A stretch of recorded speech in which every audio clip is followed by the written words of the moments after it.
पति और बच्चों को छोड़कर दुश्मन देश पाकिस्तान पहुंची अंजू पर लगातार मेहरबानियां हो रही हैं। देखिए, अंजू को मालामाल करने के लिए पाकिस्तान की तरफ से कोई कसर नहीं छोड़ी जा रही है और अब मेहरबानी आईएसआई की तरफ से भी बरस रही है।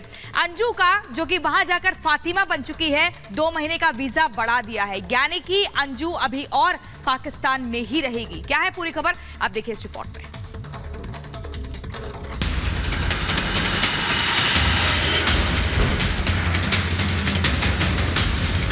आप लाहौर भी नहीं गए लेने? नहीं। नसरुल्लाह का यही जवाब अंजू को दिए उसके कस्मों वादों पर सवाल खड़े करता है, सवाल उठाता है, आखिर ये कैसा प्यार है। एक अंजू है जो अपने भरे पूरे परिवार को तबाह कर अपने पति, अपने पिता, अपने भाई, अपने दोनों मासूम बच्चों को छोड़कर, अपने देश को पीछे छोड़कर लांघ गई अपने घर की चौखट, देश की सीमा। उसने एक ऐसा कदम उठा लिया जिसका हश्र क्या हो सकता है वो अभी समझ भी नहीं पा रही है।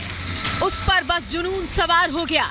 उसके दिल और दिमाग पर हजारों किलोमीटर दूर से ऐसा जादू किया गया कि वो समझ ही नहीं पाई कि उसके साथ हुआ क्या। ये बातें आज हम आपसे यूं ही नहीं कह रहे हैं, इसके पुख्ता सबूत हैं हमारे पास।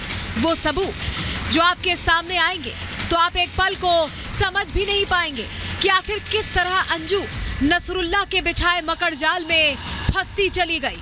अंदर की खबर में आज एक एक करके वो सारे सबूत आपके सामने रखेंगे जो पर्दा उठाते हैं आईएसआई के बुने प्लान से, उस साजिश से जिसमें अंजू फंसती चली गई। जो पाकिस्तान आज उसे हरा भरा लग रहा है, वो ये जानती नहीं कि उसने क्या क्या खो दिया है। नसरुल्लाह का झूठा इश्क, सबूत नंबर 1। अंजू किस कदर आईएसआई के प्लान में फंस चुकी है, इसकी गवाही दे रहा पाकिस्तानी मीडिया को दिया अंजू नसरुल्लाह का ये इंटरव्यू, जो चीख चीख कर कह रहा है कि नसरुल्लाह ने किस तरह अंजू को अपने प्रेम जाल में फंसाया कि अंजू अपनी सोच समझ तक भूल बैठी, उसकी आंखों पर प्यार की काली पट्टी बन गई।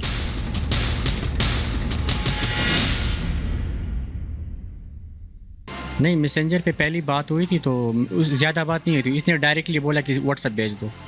इसने डायरेक्टली वीडियो कॉल दे दी, डायरेक्ट वीडियो कॉल। मैं भी डर गया कि ये क्या है। जैसे ही मैंने डायरेक्ट कॉल की, ये डर गए इन्होंने ऐसे कर, तो मैं फिर बातें करी और फिर मैं देखी, मैंने इनसे, फिर मैं समझ गई ये छुपा रहे हैं, कोई बात नहीं। मैंने बोला ठीक है, बैकग्राउंड दिखाओ आप कि पाकिस्तान है कि या कुछ और है, कहीं और से बात कर रहे हैं। मुझे बिलीव नहीं हो रहा था। फिर मैंने वहाँ की वीडियोज़ बनाई, पिक्चर्स लिए रही वहाँ के, तो वो मैंने इसको फॉरवर्ड किए, तो इसको फिर यकीन आ गया कि चलो ठीक है। नसरुल्लाह और अंजू की ये बातें साफ जाहिर कर रही हैं कि जब दोनों के बीच बातचीत का शुरुआती दौर चल रहा था, तब कहीं ना कहीं अंजू को शक था नसरुल्लाह पर। वो नसरुल्लाह पर विश्वास नहीं कर पा रही थी। वो नसरुल्लाह पर 100% श्योर हो जाना चाहती थी। तभी उसने नसरुल्लाह को वीडियो कॉल मिला दिया।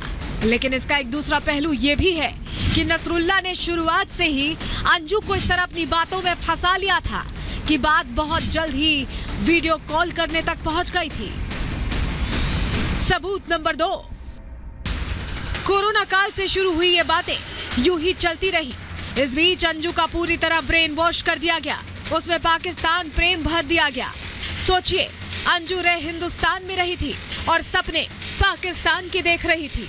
उसने पाकिस्तान का वीजा अप्लाई कर दिया, वीजा आ भी गया, लेकिन इसकी कानों कान खबर अंजू के पति को नहीं हुई। ये शातिर चाले सिखाना भी आईएसआई के प्लान का हिस्सा ही है। फिर आई वो तारीख जब अपनों को पीछे छोड़कर अंजू 21 जुलाई को पाकिस्तान पहुंच गई। लेकिन यहाँ जो सबसे चौंकाने वाली बात सामने आई, वो खुद नसरुल्लाह ने अपनी जुबानी बताई। अंजू ने हजारों किलोमीटर का सफर अकेले तय किया और नसरुल्लाह अपने मुल्क के दूसरे शहर लाहौर तक भी अंजू को लेने नहीं पहुंचा। सुनिए नसरुल्लाह की जुबानी, किस तरह अंजू अपना देश छोड़कर उसके पास तक पहुंची।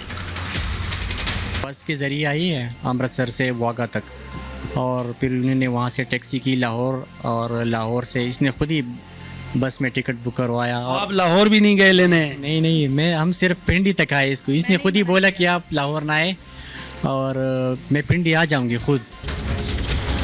सुना आपने, नसरुल्ला ने जब देखा कि अंजू फंस चुकी है तो उसने उसे किस तरह पाकिस्तान बुला लिया, उस मुल्क में जिसके बारे में अंजू कण भर भी नहीं जानती थी। उस देश में वो अकेले दाखिल हुई और तो और उसके कई शहरों का सफर भी उसने अकेले ही तय किया। सवाल उठता है कि नसरुल्ला का ये कैसा प्यार है जो उसने अनजान देश, अनजान शहरों में अंजू को अकेला छोड़ दिया। इस बातचीत के दौरान अंजू ने एक चौंकाने वाली बात भी कही, जो बातों बातों में उसकी जुबान तक तो आ गई, लेकिन इसके मायने बहुत गहरे हैं। किस बारे में हम बात कर रहे हैं आपको आगे बताएंगे, उसके पहले आप अंजू को सुनिए। बिजनेस पर्पज से बात हो रही थी हमारी और इस तरीके से मेरी इनसे बात हुई। अंजू के यही अल्फाज कई सवाल खड़े करते हैं। सवाल उठाते हैं कि अंजू आखिर नसरुल्ला से किस बिजनेस के बारे में बात कर रही है। नसरुल्ला ने उसे किस बात का झांसा देकर अपने मुल्क बुला लिया है। ये सवाल इसलिए क्योंकि अंजू भारत में नौकरी करती थी, फिर किस कारोबार का वो यहाँ जिक्र कर रही है। सवाल ये कि दोनों की बातचीत फेसबुक से शुरू हुई थी, तो फेसबुक पर बिजनेस का क्या मतलब है। इस कहानी में कई झोल हैं।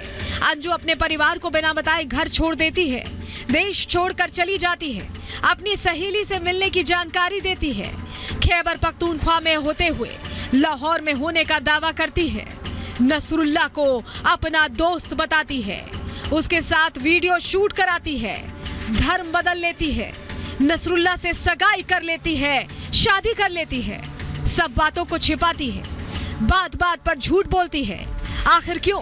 सवाल है कि अंजू को ऐसा क्या लालच दिया गया है कि वो अपनी ममता की कुर्बानी देकर अपनी नई जिंदगी की शुरुआत पाकिस्तान में कर चुकी है, या पाकिस्तान में उसकी कोई मजबूरी है जिससे वो बाहर नहीं निकल पा रही है। इन सभी सवालों के जवाब अंजू के पास ही हैं। Bureau report, Republic Bharat.